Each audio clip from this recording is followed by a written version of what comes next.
Yes, बच्चे. So today we have to revise second topic of our history from trade to territory.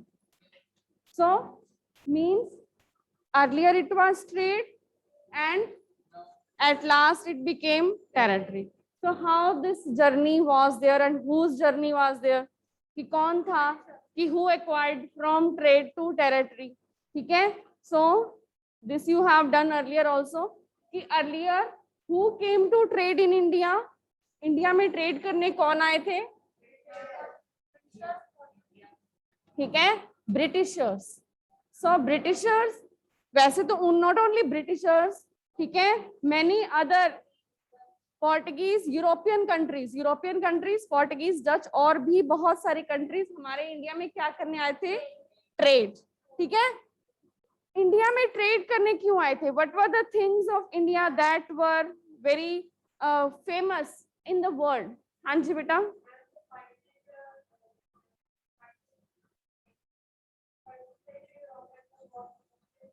Spices were also very famous of India. ठीक है, हाँ जी. Many resources were located in India. Okay.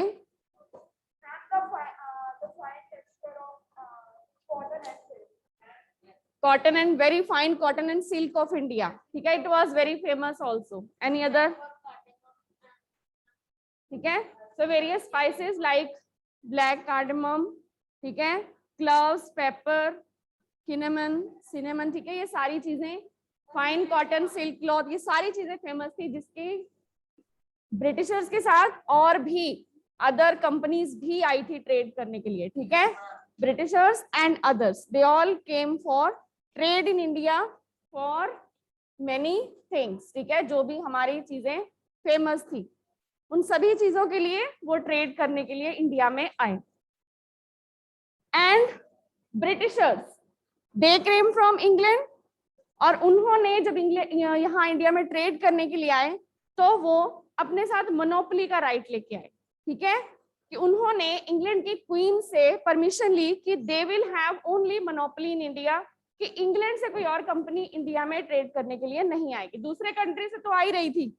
ठीक है, दूसरे country जैसे Portuguese, Dutch, वो तो हो गए, वो तो आ ही रहे थे, लेकिन ब्रिटिशर्स मतलब जो इंग्लैंड में से आ रहे थे. ठीक है, तो इंग्लैंड में से कोई और कंपनी ट्रेड करने के लिए नहीं आएगी. तो which company only came for trade in India? ठीक है, ईस्ट इंडिया कंपनी. और इस ईस्ट इंडिया कंपनी ने धीरे धीरे जो बाकी इसके राइवल्स थे, यहाँ पर इंडिया में कंपिटिटर्स थे, ठीक है, उनको भी उनके ज्यादा मतलब इसमें ज्यादा एरिया पे अपना जो ट्रेड था वो उसका इंपॉर्टेंस एस्टैब्लिश कर ली थी. बाकी भी कंपनीज ट्रेड करती रही काफी देर तक. ठीक है, लेकिन इस कंपनी की मोनोपोली थी, ब्रिटिशर से आ रही थी, और बहुत, ये नहीं कि छोटी मोटी कंपनी थी, बहुत बड़ी कंपनी थी, और पूरे 100 साल के लिए पहले तो इसने परमिशन ली हुई थी कि कोई और कंपनी ट्रेड करने के लिए नहीं आएगी. ठीक है, तो ये मर्सेंटाइल कंपनी मतलब बिजनेस एंटरप्राइज. ठीक है, कि बहुत बड़ा बिजनेस इनका एंटरप्राइज था. तो यहाँ तक कि उन्होंने वहां की गवर्नमेंट से भी परमिशन ले ली कि यहाँ कोई और कंपनी ट्रेड करने के लिए ना आए. ठीक है, सो इस तरह Britishers in the form of east India company came in India for trading in various goods in India. बहुत सारी अलग अलग चीजों का ट्रेड करने के लिए इंडिया में आए. सो when East India Company started trading in Bengal, first of all they established their first factory. जो उन्होंने फर्स्ट फैक्ट्री लगाई इंडिया में, वो कहाँ पे लगाई? इन रिवर हुगली. ठीक है, रिवर के पास. क्यों? ताकि वो उनकी ट्रांसपोर्टेशन जो है इजीली, यहाँ से जो सामान कैरी करके लेके जाना है तो वो इजी हो जाए, क्योंकि मेनली सी रूट था उस टाइम पर अवेलेबल, सी रूट ज्यादा यूज होता था, तो इसलिए रिवर हुगली के एरिया में उन्होंने अपनी फर्स्ट फैक्ट्री लगाई. सो देन धीरे धीरे, और उन्होंने परमिशन, वहां पे तो उन्होंने क्वीन की परमिशन ले ली. ठीक है, यहाँ इंडिया में किसकी परमिशन ली थी उन्होंने? नो, मुगल एम्परर थे उस टाइम पे. मुगल एम्परर कौन थे? यस, उन्होंने मुगल एम्परर से भी परमिशन ले ली, और उस टाइम पे परमिशन लेने के बाद धीरे धीरे उन्होंने अपने जो ट्रेडिंग थी उसमें से और ज्यादा कंसेशन भी मांगनी शुरू कर दी एम्परर से. ठीक है, कि हम ये ट्रेड कर रहे हैं, तो धीरे धीरे और कंसेशन कि ये इस एरिया में हमें ट्रेड करने दिया जाए, मतलब जैसे भी नवाब को खुश करने के लिए अलग अलग तरह की चीजें उन्होंने they have started. So as trade expanded, company persuaded merchant traders, और ज्यादा उन्होंने अपने यूरोप से भी मर्चेंट ट्रेडर्स को भी इनवाइट करना शुरू कर दिया to settle near the factory. ठीक है, वही फैक्ट्री के नियर ही उन्होंने धीरे धीरे सेटलमेंट स्टार्ट कर दी। यस अभिषेक, हाँ जी बेटा, any doubt?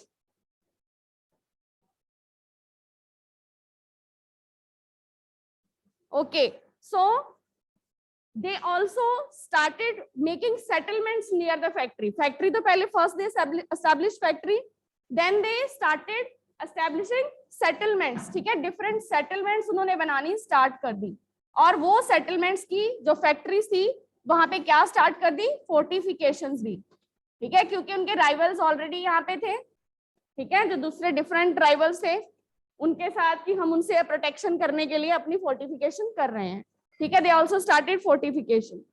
So continue the company, लेकिन कंपनी साथ साथ में ही कॉन्टिन्यूसली दे स्टार्टेड, कंपनी ने कॉन्टिन्यूसली कि मोर कंसेशन के लिए वो परसुएड करती रही, किसको, टू नवाब, जो नवाब थे वेरियस उस टाइम पे, उनको परसुएड करती रही कि वी वांट मोर कंसेशन। तो कंसेशन के लिए साथ साथ में परसुएड करती रही, साथ साथ में अपनी फैक्ट्रीज फोर्टिफिकेशंस वो डेवलप करती रही। सो देन इसमें जो फर्स्ट कंपनी का जो कॉन्फ्लिक्ट हुआ, ठीक है, कि कैसे वो ट्रेड करने के लिए आई थी, धीरे धीरे उसने settlements, they have started their establishments, and then how the conflict arises if from trade to territory, this journey, first they started the conflict, they started battles, पहले उनकी बैटल्स हुई। ठीक है, बैटल्स किसके साथ हुई, ठीक है, because they always demanding for concession, हमेशा कंसेशन के लिए डिमांड कर रहे थे। ठीक है, तो उनका सबसे पहला कॉन्फ्लिक्ट हुआ between the company and Nawab of Bengal. ठीक है, बंगाल के नवाब के साथ, और ये ज्यादा और कब बढ़ गया, जब after the death of Aurangzeb, क्योंकि Aurangzeb last powerful Mughal emperor था, उसके बाद कोई ज्यादा पावरफुल रूलर नहीं था। ठीक है, तो कंपनी भी थोड़ी और ज्यादा, उसको भी लगा कि अब रूलर पावरफुल नहीं है, तो उसने और ज्यादा डिमांड्स अपनी बढ़ानी स्टार्ट कर दी। सो बंगाल नवाब्स, दे ऑल्सो, उस टाइम पे जो उधर औरंगजेब की डेथ हुई, ठीक है, और दूसरी टाइप पे बंगाल का नवाब उस टाइम पे बना मुर्शीद कुली खान। ठीक है, वो नवाब बना, और उसने भी देखा कि जो कंपनी है he is demanding more and more concession, persuade करती जा रही है, लेकिन he was not ready to give more concession, क्योंकि उनको लग रहा था कि हमारे एरिया में the company setting up factory in our area, it is also not giving proper, जो भी उनको रेम्यूनरेशन, जो टैक्सेस उनके बन रहे हैं वो भी नहीं पे कर रही है। ठीक है, ऊपर से कंसेशंस को डिमांड कर रही है। ठीक है, तो इस तरह के कॉन्फ्लिक्ट जो थे उनमें अराइज होने स्टार्ट हो गए। ऊपर से कंपनी फोर्टिफिकेशंस भी कर रही थी, अपने कॉइन्स को मिंट करना भी स्टार्ट कर दिया था। ठीक है, तो धीरे धीरे उसने कुछ विलेजेस के ऊपर भी अपना जो था कंट्रोल करना स्टार्ट कर दिया। स्टार्टिंग में कुछ एक दो विलेजेस की, सिर्फ एक दो विलेजेस की अपनी फैक्ट्री के नजदीक के उसने उन पे कंट्रोल कर लिया, और वहां से वो सिर्फ वहां के नवाब से, जैसे औरंगजेब से उसने कंसेशन ली कि हम इस एरिया में, इस विलेज की लैंड के ऊपर हमने कंट्रोल किया है, तो वहां से हम टैक्सेस भी वसूल करेंगे। ठीक है,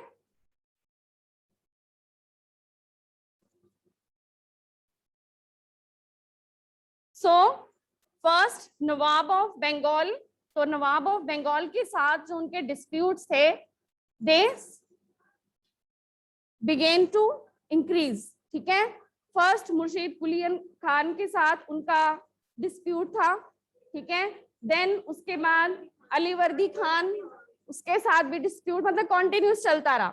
उसके बाद when Sirajuddaulah he became the Nawab of Bengal, तो वो बना था नवाब 1756 में। ठीक है, एंड तो उस टाइम पे जो कंपनी थी वो भी जैसे, और उसकी प्रॉफिट का हम कह रहे हैं कि ग्रीड उसकी बढ़ती जा रही थी।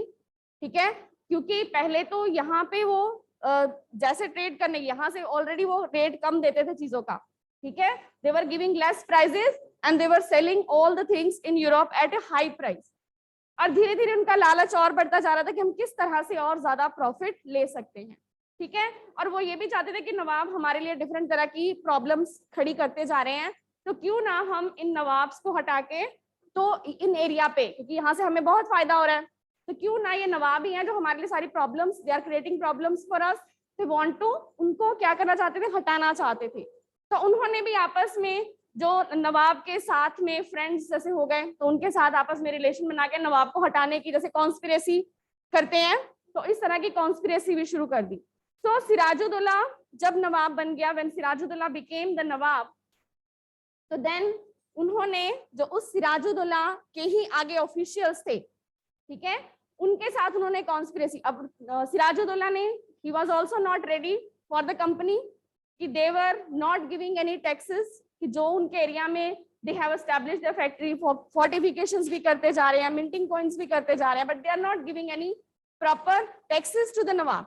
तो नवाब को जो भी उनके टैक्सेस बन रहे हैं वो नहीं दे रहे, ठीक है। तो आपस में कई नेगोशिएशंस भी हुई, नवाब की सिराजुद्दौला की कंपनी के साथ बहुत सारी नेगोशिएशंस हुई, लेकिन जब इस कोई भी नेगोशिएशन का रिजल्ट नहीं निकला, then Nawab march with 30,000 soldiers to English factory, जो इंग्लिश की उन्होंने फैक्ट्री बनाई हुई थी, तो नवाब ने वहां जाके अटैक किया वहां के सोल्जर्स को, they captured the company officials, locked the warehouse, ठीक है, and then disarmed all Englishman, blockade the English ships, ठीक है, and then he march to Calcutta to establish control over companies को। तो इस तरह के सिराजुद्दौला ने कंपनी को वहां से हटाने का डिसाइड कर लिया था कि अब हम कंपनी को अपने एरिया में we will not allow it, ठीक है। सो देन कंपनी ऑफिशियल्स, इस तरह उनमें जब आपस में डिस्प्यूट इतना बढ़ गया, तो वहां पर बैटल की सिचुएशन जो थी वो क्रिएट हो गई, ठीक है। तो नवाब ऑफ बंगाल के साथ, नवाब ऑफ बंगाल कौन था उस टाइम पे,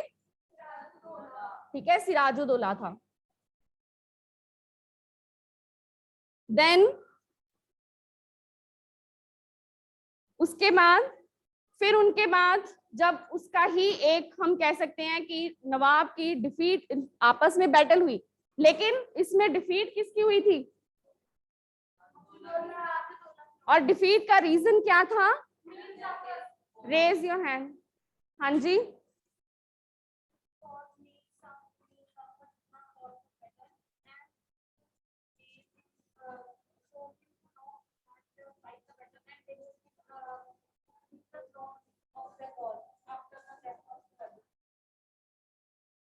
ठीक है।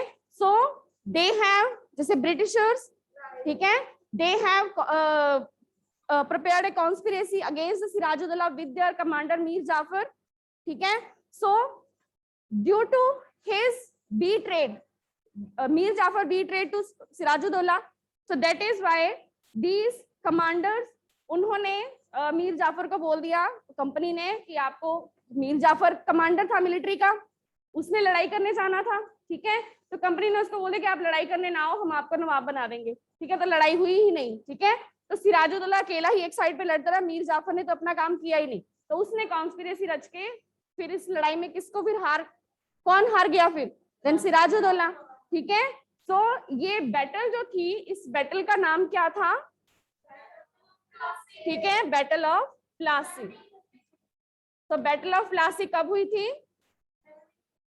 सिराजुद्दौला नवाब कब बना था 1756, और बैटल ऑफ प्लासी कब हुई थी 1757 में, ठीक है। सो देन मीर जाफर, ठीक है, this battle of Plassey, Sirajuddaulah इसमें हार गया था, और Mir Jafar he was became the next Nawab, company ने नेक्स्ट नवाब उसको बना दिया मीर जाफर को, ठीक है। देन मीर जाफर के बाद भी, अब मीर जाफर जब खुद नवाब बन गया, then he came to know about the policies of Britishers, फिर उसको ब्रिटिशर्स की पॉलिसी के बारे में पता चला। देन अगेन मीर जाफर के बाद फिर कंपनी ने नेक्स्ट, क्योंकि मीर जाफर जब वो भी कंपनी के अगेंस्ट होने लगा कि he is not giving, company is not doing anything for his favour, उसके फेवर में कुछ भी नहीं कर रही है, ठीक है। सो देन कंपनी ने फिर उसको भी हटा के किसको नवाब बना दिया, मीर कासिम। बट मीर कासिम फिर वो भी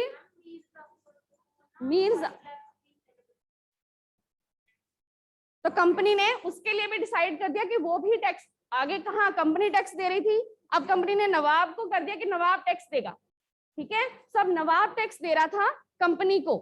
सो then company again appointed Mir Kasim को, जब अपॉइंट कर दिया तो मीर कासिम भी, उसके बाद मीर कासिम के साथ भी कंपनी की बैटल हुई। तो दैट बैटल वाज, फिर वो बैटल कौन सी थी, ठीक है, सेकंड, इसके बाद पहले मीर जाफर बना, मीर जाफर के बाद, ठीक है, मीर कासिम, एंड देन अब मीर कासिम के साथ हम कह, कौन सी बैटल हुई थी, बैटल ऑफ, और बैटल ऑफ बक्सर, यस। तो बैटल ऑफ बक्सर कब हुई थी, 1764। तो इस 1764 जब बैटल हुई तो फिर इसमें देन फिर इसमें हु वाज डाइड, ठीक है, मीर कासिम। मीर कासिम के बाद फिर उन्होंने मीर जाफर को थोड़े को नवाब बना दिया, ठीक है, पहले मीर जाफर, फिर मीर कासिम को जब हरा दिया तो फिर मीर जाफर को बना दिया, फिर मीर जाफर को भी बाद में कंपनी ने हटा दिया, तो खुद ही दो नवाब बन गए थे, ठीक है। तो then in 1765 the Mughal emperor, उसके बाद 1765 में, पहले तो उन्होंने इसको हटा, ये जब हार गए इसको बना दिया, लेकिन बाद में मीर जाफर को भी हटा दिया, क्योंकि कंपनी चाह रही थी कि now we will directly rule over the, we will not want even puppet nawab, अब हमें पपेट नवाब भी नहीं चाहिए। पहले तो कह रहे थे ना कि चलो पपेट नवाब है, काम रूल ऑर्डर हम कर रहे हैं, क्योंकि यहाँ तक तो नवाब वो खुद था सिराजुद्दौला, और ये सारे क्या थे, पपेट नवाब, कि जैसे कंपनी बोल रही थी वैसे ये नवाब कर रहे थे, ठीक है। सो नाउ कंपनी वांट्स कि no puppet Nawab should be there, और जो जैसे हम मुगल एम्परर की बात कर रहे हैं कि औरंगजेब, देन बहादुर शाह जफर, तो वो मुगल एम्परर तो जस्ट हम कह सकते हैं कि वो भी नाम के थे, ही वाज नॉट इवन पावरफुल, इतने पावरफुल नहीं थे। तो उन्होंने मुगल एम्परर को भी परसुएड करके खुद को क्या खुद को बंगाल का नवाब जो था बन गया। तो कंपनी क्या बन गई अब, they became the Nawabs of Bengal, ठीक है, मतलब खुद को उन्होंने बना लिया दीवान ऑफ बंगाल, ठीक है। सो देन इस तरह जो कंपनी थी, तो ये हो गई हमारी 1757 एंड दिस 1764, यस। सो इसके बाद now company it became the Diwan of Bengal. तो कंपनी ने इसके बाद फिर बैटल ऑफ बक्सर के बाद कंपनी ने अब इसके बाद अपना जो रूल था वो एक्सपेंड करना स्टार्ट कर दिया।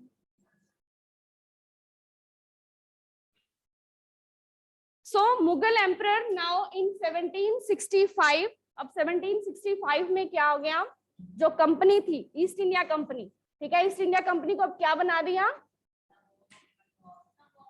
दीवान ऑफ बंगाल और नवाब ऑफ बंगाल, ठीक है, नवाब क्योंकि वो नवाब थे तो थोड़ा सा वर्ड डिफरेंट कर लेते थे, ऑफ बंगाल वो बन गई, क्लियर, ठीक है। So now so when company now became the diwan of Bengal, so it that diwani means कि now company was able to collect the taxes, अब कंपनी खुद के पास ऑफिशियल ऑर्डर भी आ गया, जो यहाँ का मुगल एम्परर था, ठीक है, चाहे वो जैसा भी था, पावरफुल था नहीं था, लेकिन मुगल एम्परर का उनके पास ऑर्डर आ गया कि they got now right to collect the Diwani, so they now can exploit the vast revenue और रिसोर्सेज ऑफ इंडिया। पहले तो क्या कर रहे थे, देवर ट्रेडिंग, सिर्फ चीजों को परचेज कर रहे थे बट वेरी लो प्राइस, पहले लो प्राइस पे परचेज कर रहे थे। अब पहले वो हमें पे करते थे गोल्ड में, देवर पेइंग इन गोल्ड, ठीक है। नाउ अब क्या कर रहे थे, वो यहीं से टैक्स उन्होंने कलेक्ट करना स्टार्ट कर दिया, यहीं से टैक्स कलेक्ट करके और यहीं पे देना स्टार्ट कर दिया। पहले तो वो यूरोप से मंगवा रहे थे गोल्ड हमें पे करने के लिए, लेकिन अब यहीं से कलेक्ट करके यहीं पे देना स्टार्ट कर दिया। तो इट मीन्स और ज्यादा एक्सप्लॉइटेशन धीरे धीरे स्टार्ट हो गई। सो देन अब जो भी गोल्ड पहले वो ब्रिटेन से मंगवा रहे थे, that overflow of the gold that also stop, and now revenue from India could finance the company enterprises, और जो भी यहाँ से रेवेन्यू वो कलेक्शन कर रहे हैं वही कंपनी के जितने एक्सपेंसेस हैं उन सबको वो क्या कर देगा, that will complete that all expenditures. So इसके बाद अब कंपनी ने धीरे धीरे अपना रूल एक्सपेंड करना स्टार्ट किया। अब कंपनी का एक रूल एस्टैब्लिश हो गया, ठीक है, बंगाल में उसका रूल एस्टेब्लिश हो गया। नाउ उसने अब क्या करना स्टार्ट किया, अपने रूल को थोड़ा एक्सपेंड करना स्टार्ट किया। उसके लिए उसने क्या की, डिफरेंट पॉलिसीज उसने अपनाई। अब उसमें पॉलिसीज में उसने क्या किया, डिफरेंट जैसे subsidiary alliance, doctrine of lapse, ठीक है, ये डिफरेंट पॉलिसीज थी। एक तो इसने पॉलिसीज कौन कौन सी थी इसकी, एक होगी सब्सिडरी अलायंस, ठीक है, and then doctrine of lapse. तो ये अलग अलग पॉलिसीज थी। अब सब्सिडरी अलायंस और डॉक्ट्रिन ऑफ लैप्स, इसके पहले ही थोड़ा सा है कि कैसे उन्होंने टाइगर ऑफ मैसूर किसको कहा जाता है, टीपू सुल्तान, ठीक है, उनके एरिया पे भी उन्होंने धीरे धीरे कंट्रोल कर लिया। एंड फिर मराठास के साथ भी उनकी वार हुई, उनके एरिया पे भी उन्होंने कंट्रोल कर लिया, ठीक है। अब इसमें उन्होंने जो पॉलिसीज क्या अपनाई थी, सब्सिडरी अलायंस की पॉलिसी के जब उन्होंने उन नवाब्स को हरा दिया तो उन्होंने अपनी आर्मी उनके एरिया में एस्टेब्लिश कर दी, ठीक है। They establish their own army in their area and they were just कि जैसे वो उनको they were have to pay the taxes to the company. Army भी ब्रिटिशर्स की है उनके एरिया में, टैक्सेस भी वो पे कर रहे हैं, मन सिर्फ वो नाम के ही अब वहां के नवाब हैं, ठीक है। सो ब्रिटिशर्स अब क्या बन गई थी, एक सुप्रीम पावर बन गई थी, और हर एक के एरिया में एक ब्रिटिश रेसिडेंट जरूर होता था। जिस एरिया पे ब्रिटिश ने कंट्रोल कर लिया है उस एरिया में एक ब्रिटिश रेसिडेंट वो भी जरूर होता था। English army was there also in उनके एरिया में, जहां पे सब्सिडरी अलायंस उस किंग के साथ उन्होंने कर लिया है, तो उनकी आर्मी, ब्रिटिशर्स की आर्मी भी उनके एरिया में रहेगी, ठीक है। एक ब्रिटिशर्स का जो ऑफिशियल है वो भी उनके एरिया में रहेगा, और जो भी वो किंग किसी दूसरे किंग के साथ अगर कोई ऐसा एग्रीमेंट करता है तो वो भी सब कुछ कंपनी के ऑर्डर के साथ, उसकी एक्सेप्टेंस के साथ ही करेगा, अपनी मर्जी से नहीं करेगा वो किसी भी दूसरे राजा के साथ कोई भी अलायंस वगैरह, ठीक है। तो वो एक अलायंस किसके साथ कर चुके हैं, अब सिर्फ ब्रिटिश कंपनी के साथ। सो नाउ, हाँ जी बेटा,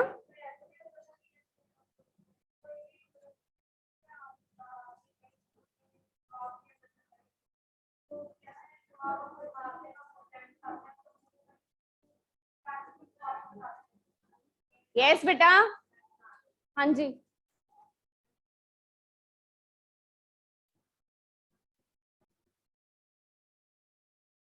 सो सब्सिडरी अलायंस की पॉलिसी किसने स्टार्ट की थी, who introduce the policy of subsidiary alliance, Richard Wellesley, and who introduce the doctrine of lapse, Lord Dalhousie. Subsidiary alliance clear हो गया। And what was doctrine of lapse, हाँ जी,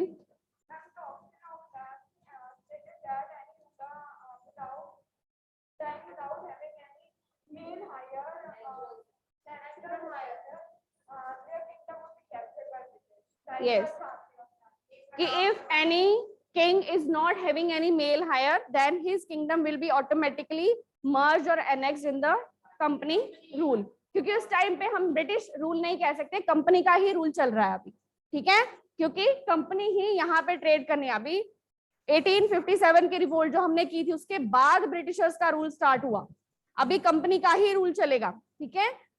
सो then their area will be annexed by the company। तो ये doctrine of lapse थी, ठीक है, कि जिसके कोई भी मेल हायर नहीं है उसकी टेरिटरी जो है वो अपने आप किसका हिस्सा बन जाएगी, कि कोई नेक्स्ट, जैसे अब इसमें रानी झांसी का हमने कहा था कि he fought for this reason, ठीक है, वो इसी रीजन के लिए लड़ी थी, यस। तो इसके बाद अब कंपनी ने क्या किया, धीरे धीरे कंपनी ने कहा कि अब मेरी यहाँ पे सुपरमेसी है, ठीक है, कि कंपनी ने अपनी सुपरमेसी यहाँ पे एस्टेब्लिश करनी स्टार्ट कर दी, अपनी पैरामाउंसी एस्टेब्लिश करनी स्टार्ट कर दी।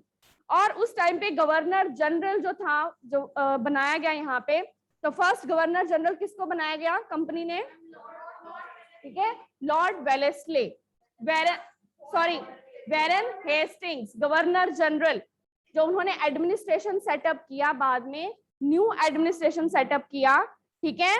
और उस एडमिनिस्ट्रेशन सेटअप ने कंपनी ने बॉम्बे, मद्रास, बंगाल, ठीक है, इन 3 प्रेसिडेंसीज में क्या कर दिया, अपनी प्रेसिडेंसीज, जैसे पहले क्या होते थे, राजा की किंगडम होती थी, अब उन्होंने अपने किंगडम्स में क्या बना दिया इनको, प्रेसिडेंसीज, ठीक है, अलग अलग प्रेसिडेंसीज बना दी। और प्रेसिडेंसीज कौन सी थी इनकी, मद्रास, बॉम्बे एंड बंगाल, ठीक है। बंगाल में तो पहले ही था, अलग अलग जगह पे जैसे उनकी फैक्ट्रीज थी, पहले मद्रास में भी थी, बॉम्बे में थी, वहां पे भी अब उन्होंने धीरे धीरे अपनी प्रेसिडेंसी बना दी, अपना एडमिनिस्ट्रेशन एस्टेब्लिश कर लिया। हाँ जी बेटा।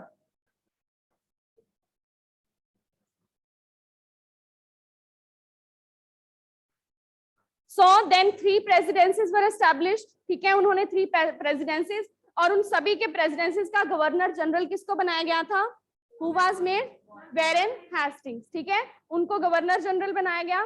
साथ ही साथ उन्होंने एक पूरा एडमिनिस्ट्रेशन सेटअप के साथ साथ जस्टिस के लिए कोर्ट्स वगैरह भी एस्टेब्लिश किए, क्रिमिनल कोर्ट, सिविल कोर्ट, ठीक है, ये भी उन्होंने एस्टेब्लिश किए। फिर धीरे धीरे उन्होंने कई कोड ऑफ कंडक्ट, जैसे हिंदूज के लिए अलग, मुस्लिम्स के लिए अलग, इस तरह के अलग अलग उन्होंने कोर्ट भी एस्टेब्लिश किए।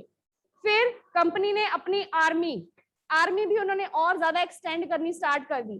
पहले तो कंपनी की आर्मी में कैवेलरी नहीं होती थी, अब उन्होंने कैवेलरी भी साथ में ऐड करनी स्टार्ट कर दी, ठीक है, क्योंकि मुगल आर्मी में मेनली कैवेलरी होती थी, सवार्स होते थे, अब उन्होंने भी साथ में स्टार्ट कर दिए, ठीक है, क्लियर। तो इस तरह कंपनी ने क्या किया, अपना रूल जो था वो एक्सपेंड करना स्टार्ट किया, ठीक है, 3 प्रेसिडेंसीज में अपना रूल। तो इस तरह कंपनी ने ट्रेड से टेरिटरी तक का जो प्रॉपर हम कह सकते हैं कि उन्होंने एक एस्टैब्लिश कर लिया अपना एरिया यहाँ पे, कि just from the company to trade, now they becomes the ruler. अब वो क्या बन गए, रूलर्स बन गए। पहले सिर्फ 3 प्रेसिडेंसीज के, जहां पे प्रॉपर एडमिनिस्ट्रेशन उन्होंने अपना सेटअप किया, ठीक है। इफ टाइम कि हम इसी चैप्टर के थोड़े जो डिटेल्स में क्वेश्चंस हैं वो हम किसी नेक्स्ट डे डिस्कस करेंगे, ठीक है। ओके बेटा।